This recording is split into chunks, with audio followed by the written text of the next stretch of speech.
You're listening to the Coop Homeschool Podcast. This is your podcast for community, humility, and joyful fun in homeschooling. I'm Mandy. I'm Jessica. And this is The Coop. Today, my kid is bored. How often do we hear that, right? Enough. It's enough to where we need to do a podcast episode about it. Totally. So there's something important to know about boredom, though. There's more to it than we actually know. Okay. So what should we do when our kids give us the boredom report? And we're going to talk about research, types of boredom, reasons for boredom, and maybe some ideas and tools. Perfect. But first, what is your scoop on the coop? Mine is that my little guy, my 4.5-year-old, is loving math. Oh. And it's such a fun thing. And I'm trying not, we've talked about the idol of school and having feelings of being proud for the accomplishments of your kids. And I'm trying not to be like this, proud mom. But it is just neat to watch your kid be excited about the things that he's going to need. Because this is basic math we're talking about. It's not me gloating over him doing calculus and quadratic equations. We're talking just 1 + 1 math. And it's really sweet. We use the Math You See program. And we've been loving it. I used it with my older daughter, and we're still in it for her. So it's worked. It's just very simple, and I like it. And he will sit there for almost an entire hour doing his math. Amazing. And so he has manipulatives.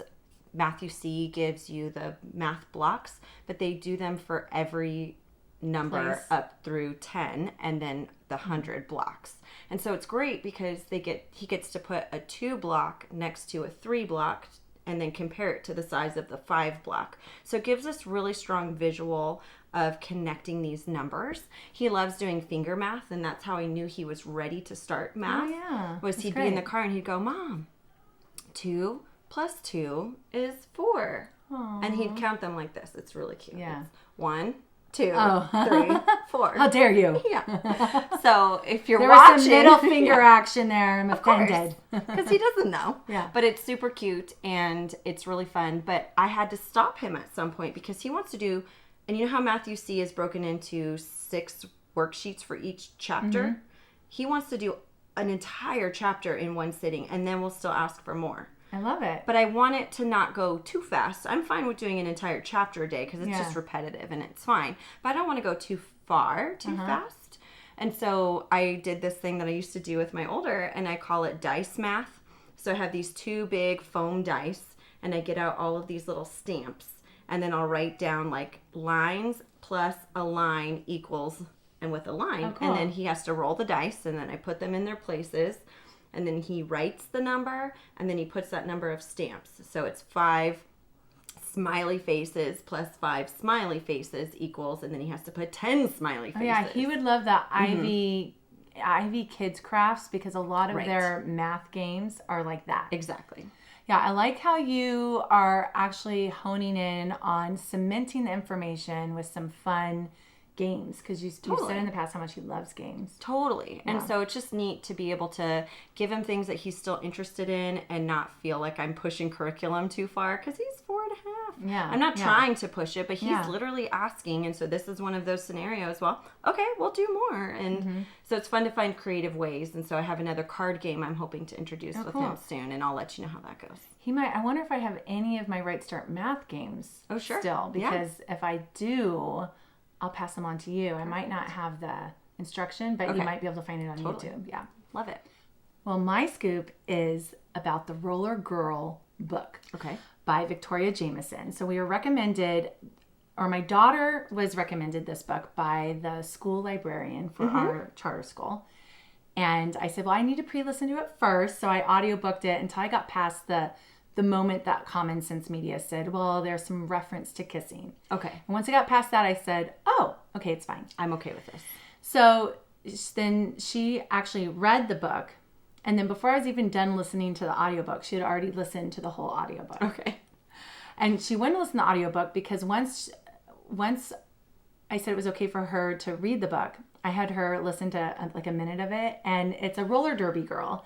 And it was at a roller derby meet or whatever they're called, and you can hear the whistling and the roller skates. It's a dramatic reading. It's a dramatic reading, And it was so funny. So then I was like, oh, well, before you read it, actually, I forgot I was going to have you watch a roller derby race on YouTube so you understood. She said, well, they explain the game in the book. It's perfectly fine. So I was like, okay.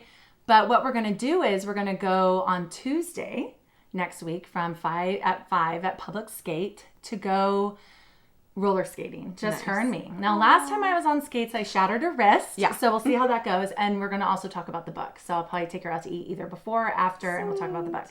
So it's going to be really awesome. And it was so funny when we were turning it back into our library this past Tuesday. The librarian goes, oh, how did you like the book? And Ruby said, it's my favorite book of all time. Whoa. Which I was surprised about, but she really enjoyed it. It's her favorite book of the moment, for At sure. the moment, yeah. And the librarian said, I'm so glad you like it because I play roller derby. No. I was like, what? No wonder she recommended it. So I was like, oh, that would have been so cool to know. And so she was super enthusiastic about the fact that we were going to go roller skating. So I wanted her to know what it felt like now. Right. And then she said, I really love her graphic novels. And I was like, what? The book's a graphic novel? Apparently, I hadn't even opened the book. And you just said that too, I'm sure. What? It's a graphic novel? And she's like, well, yeah. And Ruby's like, how do you think I read through it so fast? Because I was like, this thing was like 2 inches thick at least. Right, but that's because it wasn't word heavy. I know. I love it, man. Yeah, but it was really fun, and I'm so glad that we listened to the librarian. Yes. And it's a good recommendation. It is a good recommendation. All right, so let's get to My Kid is Bored. Yes. We all have mixed feelings when it comes to our kids feeling or saying that they're bored, right? For sure. So first, let's look at what is boredom. And there's a number of different definitions, but the one I liked the best that I wrote in my own words, basically, is boredom can be defined as a lack of finding meaning in the current situation or activity. This is very uncomfortable. It's a very uncomfortable state of being for people, right? To not have meaning. Yeah. So that was just kind of what I got from the research and from the articles that are linked on here from Psychology Today, my favorite go-to. Yes. Should we talk about some of the research? For sure. Okay. So the research was really interesting to me because I had not considered boredom to be more than just their lack of finding arousal or stimulus in their current situation. But it's so much more than that. Yes, I love it. Yeah. So first of all, there's 2 categories of boredom. Okay. There's a state of boredom. So this type of boredom depends on the specific situation. It's the need to change or shifts one's attention because the current situation isn't engaging or fulfilling enough. So that's kind of what most of us think of for boredom. Then there's the trait of boredom. Okay. So some people are more susceptible to boredom. They're more vulnerable. And the question we can ask ourselves about our children is how vulnerable are our children to boredom? And we might see differences. So I've started paying attention and I can tell which ones of my kids are more susceptible to boredom. Yeah. And then I started applying this information and it was just so intriguing because I was like, they're exactly right. Right. It kind of lit the light bulb. Yeah. That's awesome. Okay. Light bulb. Yeah. So, okay. But the trait of boredom is more related to self-control and depression. Personality traits also, so this is a quote, personality traits also play a role. Those prone to sensation seeking, extroversion, and novelty may be more likely to experience boredom. That makes sense. Yeah, because you need that constant stimulus, right? Yeah. Or stimuli. Somewhat describes my son, I think. Yeah. Yeah. Yeah. More so than my daughter. Oh, yeah. So it's just really fun now as you listen to this and as we are researching and talking about it to start thinking of our children and even ourselves, but our children be like, oh, so now I can come at it from a different angle. Right. Okay, so reasons for boredom. The first one, the mental arousal, the not feeling challenged or stimulated enough, too much repetitive activity, or unaware of what does stimulate themselves. So if they're unaware of what stimulates them, they can't even put themselves in situations. Right. They can't fix it themselves. They can't because they don't even know what they truly want or need or enjoy. They have to identify it. Yeah. So that's where the parent would come in and be like, hey, I know you love doing this. And that's why, too, some of our kids immediately will go straight to screens because that's a quick fix. Yes. And And they say some of the research did say that screens can actually make boredom even worse. I believe it. Yeah, so I thought that was interesting. Yeah. Okay. And number 2 reason for boredom is concentration skills. If they have difficulty in concentrating on a single task, they'll just get bored because they can't concentrate on it. They can't stick with it. Right. And so it's just going to be boring. So I'm wondering if that has anything to do with like more impulsive people, possibly. Sure. Somewhat describes that ADHD type of, Yeah. Brain, the need for constant stimulation, maybe. Yeah. And so I know that that's usually the common trait is there's a lack of being able to concentrate for extended periods of time. Right. Yeah. So this is more just an exposure for any of us to look into this deeper, right? Yeah. Number 3, a situational lack of control. So is your child stuck in a situation where, or you, when you know what, okay, let's think of ourselves. When we're stuck in a situation where we cannot redirect our attention, like we're in a waiting room and we don't have our phone, we don't have a book, there's no magazine. Right. And so that's a situational lack of control. Yeah. And then on top of that, a person who's navigating anxiety or depression or procrastination, that's even harder. Yeah. That's and so they become bored because they can't find a place to put that. Makes sense. Yeah. Number 4 was the most fascinating to me. Masking emotional pain. Sometimes boredom is masking the effects from a childhood trauma or pain that a person is dealing with in that situation or period of time. In this case, a child's brain compartmentalizes his bad feelings like rage and fear, and so turns off that emotional realm to become just bored as a byproduct. And then I have the article linked, but according to Psychology Today article, the cause could be like a chaotic household that may feel unsafe to a child. And because of all the emotions, they just turn it off.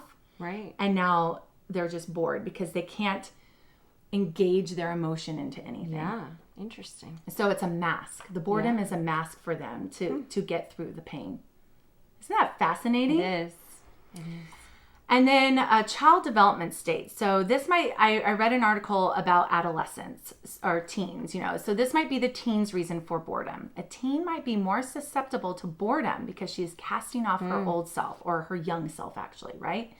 And with that, leaving her hobbies, her identity, and even her friends behind, even though she may love them. Right. But she wants to be this teen. She I don't know, maybe has a role model that doesn't do any of those things. So she casts them off. And this change can cause boredom in the midst of her struggle and she'll have frustration and confusion and possible hopelessness or despair. And so teens are looking for a new sense of self.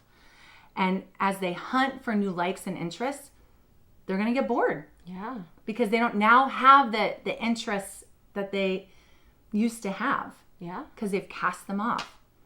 And sometimes teens relieve that boredom in destructive ways. Yeah. So to me, that's such a great insight to a teen who's being destructive that maybe didn't used to be. Like, right. Could it be that maybe they're bored?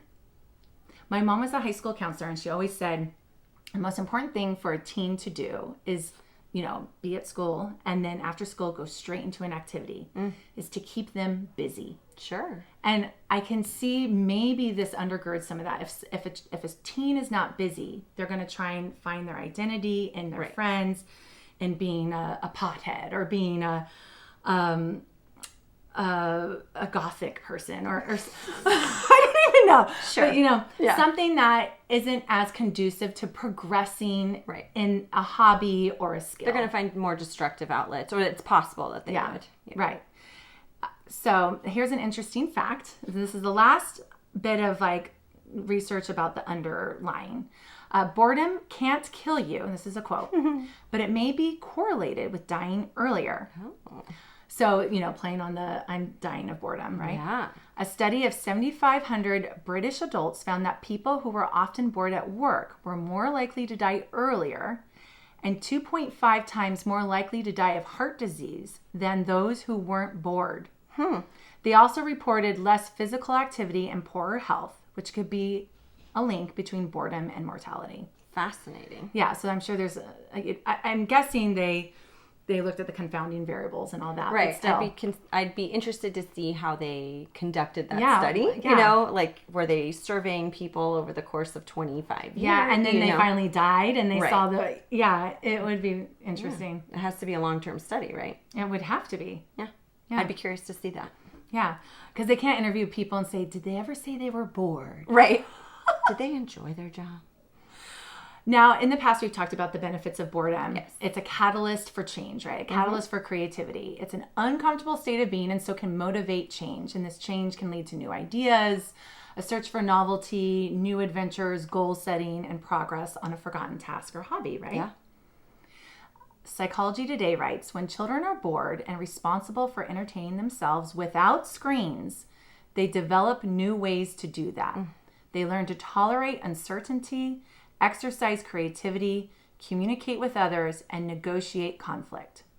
And we talk a little bit more about this in our blog, The Gift of Boredom, and that's linked here. So anyway, so that's the research that we're working off of. Love it. Yeah. So questions for the parent to consider when you hear a boredom report.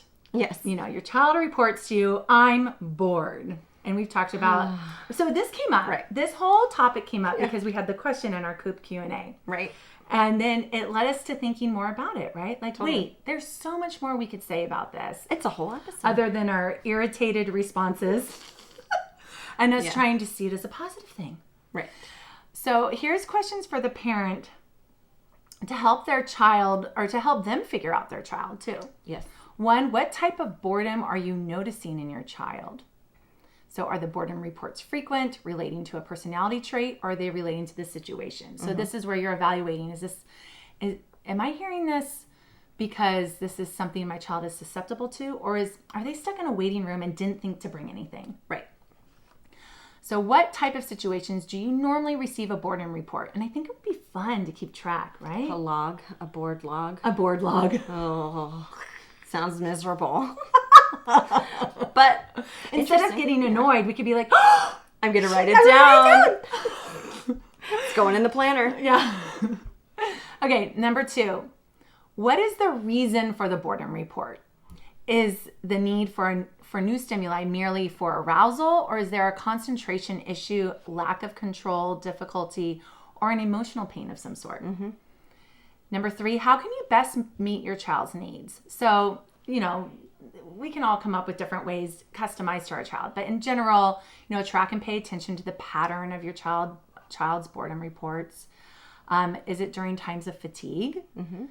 Is it in a place where painful experiences have happened, or are they dealing with anxiety and depression? Right. And so Are they trying to get out of there? Or, yeah. Is it situational boredom? And if it is, prepare your child for the situation where there is a lack of control. I mean, we naturally do that, right? Yeah. Are you, we're going to be in a waiting room. Are you going to bring a book or a game or something? And there's plenty to do in a waiting room, even if you have nothing. Like, why don't you look around and see if there's any magazines to look at? Right. Is there anyone that you want to observe or draw on the back of this receipt in my... Right. Let's play I Spy. Yeah. You know, and over time that skill would develop, right? Right. Is the boredom related to pain? Have you noticed that your child is stunting her emotional engagement in relationships or friendships? Do you notice a change in behavior more recently? Do you see a decline in self-regulating behavior? Consider exploring a counseling option through a church or trusted source that may help discover the root of the boredom mask. Yeah. So I've seen that in kids before. You know, they're bored because they refuse to engage emotionally in something. You know, and so that's a very interesting response. As a dance teacher, I see that in my students. There's plenty of stimulus happening. It's a safe and comfortable environment for most kids. Yeah. As far as I know, I don't know what I don't know that goes on in a child's life. But it's interesting because, you know, I'll have 95% of my kids perfectly engaged, and then there might be the one who is bored. And it's interesting to see because I always think, they love this thing, or they used to love this thing. Why are they bored now? Yeah. I don't believe it's a repetitive thing. Right. I don't think it's because the routine is repetitive. I think there's something else, but I don't know. And I can't pinpoint it. And of course, it becomes a weird conversation to have with another adult. Yeah. Yeah, that is so interesting, isn't it? Mm-hmm. Okay, so another question to ask yourself as the parent, number 4, how do you typically react to boredom reports, and does that response seem to be helpful? If not, why? And what can you do differently? You mean when I yell at them, oh, too bad. You're not allowed to be bored. That's what my husband maybe said. Not a good response. Yeah, my husband was like, don't you tell them they're not allowed to be bored? I'm like, well, yeah, I don't like the use of that word. Like, that means they're not thinking of how to occupy themselves without realizing all these other things are at play and that they need help, and it's a skill that I can help them develop instead of just shoving them into handling it on their own. So then asking them why, I could ask, why are you feeling that way? Yeah. You know, what is it that you would like to be doing right now? Yeah. You know, are they just literally wanting engagement with me? Mm-hmm. And that they're waiting around for it? Are they waiting for screen time? Yeah. That's the one that bothers me the most, is I'm bored because we're waiting for the time where I allow screen time. Yeah. You know, and they can't engage in something because they're just waiting for that. So that's something I'm trying to figure out, which is difficult. And we forget that we're adults and they're children. And as children, they have way less of an inventory to pull from. And just the lack of control that they feel, if that really is part of why they get bored, not having any control, we have a lot more control. We can leave if we want. We can say, let's go downstairs and get coffee. It's going to be a long wait, or... Right. Well, I allow myself screen time whenever I want versus them. So while that may not be a healthy thing, and I may not actually be truly addressing my moments of boredom and understanding whether I'm uncomfortable in a situation, I'm able to do that. And so I don't feel bored. Right. And we don't have a lot of opportunity though either. Sure. Yeah. But there's certain things we turn to as a crutch that takes away the gift of boredom, and it also takes away the opportunity to help them develop the skill. Yep. So I think it's just a good reminder to us as parents to think, wait, in the past we've always done this and it doesn't really seem to help. Right. Because they keep saying that they're bored. Right. And is this the same child that keeps getting bored? So this is someone that may need more help as you're heading out the door, or may need more help if it's a long stay somewhere. Right. You have one kid who often reminds you, it's not all of us. Yeah. You know, one doesn't speak for the rest of us. Right. You know, and so I think when you have more than one kid, you have to be careful that you're not grouping it in every time or forgetting which one said it last time, you know, and making it all the same. Yeah, and just really keep track. I mean, I love the idea of keeping track. Okay, we need boredom trackers. I know. Maybe we'll make one for you. Ooh, boredom trackers. Why don't you get on that? I do love me a spreadsheet. You do. Yes. And I mean, it could be even an app in our phone, you know? Right. Like they have all kinds of trackers. Yeah. I don't want to say them out loud, but there's all kinds of trackers for people. Oh, yes, there are. Yeah. Okay, number 5 question for us as a parent is there a system you can put in place to help your child navigate boredom for herself first before reporting it to you? Right. Developing that skill. Totally. Yeah. Just like you would put that kind of thing on the mirror, their routine for the day. This would be a routine for walking yourself through, why am I bored? And we talked about that before because I did that in my daughter's planner that I made for her. Bored? Question mark. You know, if she'd done all the things on the actual list of what is a typical day for her, then try these ideas. Yeah. Here's ideas for you. Yeah. If they're not speaking to you, why? Right. And we're going to talk more about that later. Oh, okay. Yeah. Okay. Number 3, questions for your child. So consider asking your child questions that will help her gauge the situation for herself and kick off her ability to figure out her problem for herself. So sometimes we say these with a snarky attitude, like, what did you bring to work on? Did you bring a book? Did you bring your homework? Did you bring your music? So we could say it's snarky, or we could say, oh, did you not bring anything to work on? All right, well, let's remember next time that this is something you need help with. Right. And put that system in place and ask her to take note of it somewhere. Yeah. Depending on their age, right? Other questions you can ask your child if they come with a boredom report. How is your hobby going? Is that something you can work on? What are some things in your room or in this room that you can explore? So if you are stuck somewhere, what's something you can explore? How can you help someone? Is there someone you can help in this room? you never know if the person at the front desk, like let's say they're hanging out at church waiting for you to be done with something or you're chatting. They could look around and see, oh, that person needs help, bringing in the chairs. Right. I could go ask them to help. Do you have chores that need to be completed? Is your room clean? Is there a pretending idea you can play? Like you mentioned the Uno that Jake suggested. Like, can you pretend to play Uno? That'd be super fun. What are some card games we normally play? And can you do that here? Mm-hmm. And then, so those questions do provide ideas, but they're more prompters. Yes. And they might say, I don't know. So number 4, ideas for your child. Yes. And so if you think of any, shove them in here. If your child has not, this is for the child who has not developed his skill of navigating boredom for himself. Yes. Okay. Make a list of people, things, and ideas that you are thankful for. Mm-hmm. You could even add a challenge, like limit it to whatever's in this room. Yes. You can make it really fun. Yeah.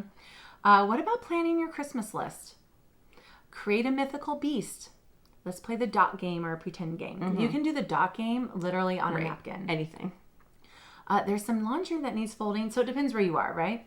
Make a list of things you need or want to do in the next week and make a plan of how to accomplish that. Yeah. Make up a story and share it. Help me organize the playroom. I have an extra math practice workbook you can get started on, which your son would love that. Right. He'd be like, okay, done. Oh, look it. And, 99 Cent Store has these minute workbooks or whatever. Right. Each page is supposed to take like a minute. Yeah. That would be awesome to carry around in our little tote bags. Hey, have you written to so-and-so yet? Why don't you write them a letter? Yeah. Call your Nana and Papa and see what they were up to. Here's my phone. You can call them. So it's not screen time. It's relationship building. Right. I intentionally keep activity books available. Mm-hmm. And when I know that we're running low or they're not exciting anymore, because even though they might not be done, we've gotten into them many times, I know it's time to get new ones and swap them out. Yeah. Because the activity books are good, whether it's, math for my little guy or my daughter always loved sticker by numbers. Yeah. And so those are always good ones. And so activity books are something that I love to keep around or have in my office. And then here, I've got some new things. Yeah, it's so fun. Especially displaying them, which was one of our homeschool hacks, along with the subject that we're studying. Yeah. Because then there's a busy book related to the content that we're doing. And I think that can be inspiring also. And so it's kind of being able to swap things around in what you might think they could use to break the boredom. And I think that's also the idea of the morning basket, right? Right. You're constant, like when they wake up in the morning, they know they have this basket that might have some novel books and activities for them to do. And then we did that episode on adding novelty. And that's a great boredom buster too. That might involve you, and that might not be a do it by themselves activity, but adding novelty to something that you're doing in your daytime. Ask them if they want to go build an obstacle course. Like that was a big thing I covered in adding novelty. Build an obstacle course. Extra points for making it related to something that you're doing that day or something that you've studied. Build a fort. There's all kinds of things. And so, add that dimension of novelty in there. Yeah. I love it. Okay, number 5, tools. So if boredom is a chronic issue in your home, try these tools. Yes. So we talked about this one already. Make a generic list of possibilities to try before asking for help, and you can put them in a frame, like a cute little frame that's on their desk, or attach it to their planner like you were mentioning, or write it on the whiteboard like you used to do. Yes. Create a mason jar of ideas using popsicle sticks, and then they can pick one and put it into action. Yeah. And it could be a lot of those ideas you just mentioned. All those ideas. It's like your bag of fun. Yeah, it's like the bag of fun. And when you think about it, in the car, I would sometimes have the car bin of stuff for them to do. And so if you do keep a car bin, even if it's in the trunk, when you get somewhere and you see that they didn't bring something, you could say, pick something of interest to you. If you think you're going to be bored, pick something from there to do. And what I love about the bag of fun or the mason jar and a stick, which I don't use, and I see the benefits of it, is that having all the same things in the basket all the time isn't that exciting. But if the game is you don't know what you're going to get and you have to do it, that's the rule, and you pull it out and it's like, okay, I have to do this activity book for 5 minutes, or whatever it is. It's just a way of getting them engaged instead of letting the boredom control their response to everything. Now you've shifted it and said, no, you have to do that. Yeah, and we've done it. We call it the jar game. Right. And we've done it in order to bond. But I noticed what made me think of it is my youngest has used it when she has nothing to do and wants to spend time with her siblings. She will say, can I make a jar game for us to do? And sometimes they say yes. Yeah. Because it's fun to wonder, and they get to put some things in it too. Cute. So if you all share on the ideas of what to put in there, then when they're like, I don't know what to do, you could say, go check out the jar. Yeah. Okay, then the boredom basket, like the morning basket. And you could even put, besides picture books and activity books, fidget spinners, rotate some of those in. My daughter just got for $20 for her birthday a box of about, I think it was 20 fidget spinners, all different kinds. Oh, funny.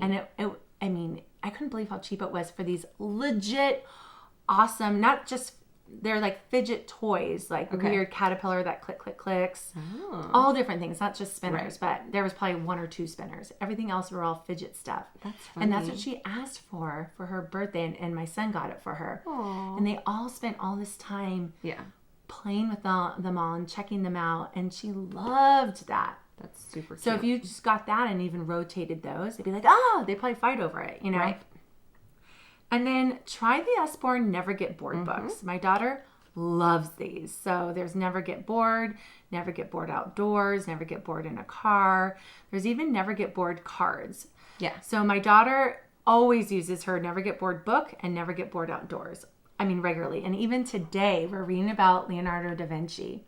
And it had some writing going backwards saying he wrote backwards and you can use a mirror to read it. And she said, that's in my Never Get Bored book. And so she went and got it. And it was a bigger paragraph. And it was talking about Leonardo da Vinci. And it had a whole passage backwards. Oh, funny. And then my youngest said, let me go get a mirror. I want to read it with a mirror. So she brought out her caboodle. Right. Because of course they have caboodles. I'm an 80s girl. Yeah. She opened up the caboodle. They're all standing there or kneeling there. And my son even, he's like leaning over. Right. And they're holding up. And my youngest is reading it. That's how much she knew her Never Get Bored book. Right. She could go reference it. That's awesome. Yeah. And so they're really great tools for this. Okay, so now it's time for our Coop QA, where we answer your questions. The question is, with regards to sports, dance, theater, music activities, and lessons, when should I push my child to keep going? And when should I help her let go? That's a tough one.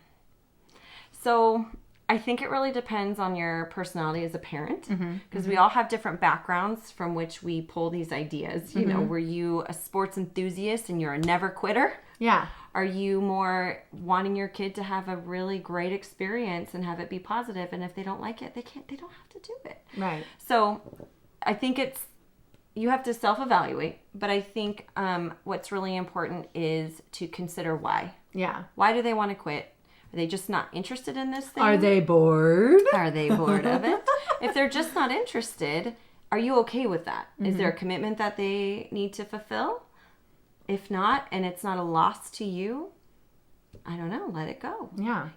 Quitting is a harsh term for it. It is. And so it's hard to quit. Quit would imply that they are backing out of a strong commitment to something. It seems like it's giving up instead of a walking away. Exactly. So if you've committed to be in a performance and it's halfway to that mark, and you have a spot, and people are depending on you to be in that spot, then that's quitting. Formations. Yeah, that's quitting. If people are relying on you for this thing, then that's quitting. And so you have to decide if you're okay with that. Now, of course, if there's bullying or abuse of some kind or anything like that, protect your child.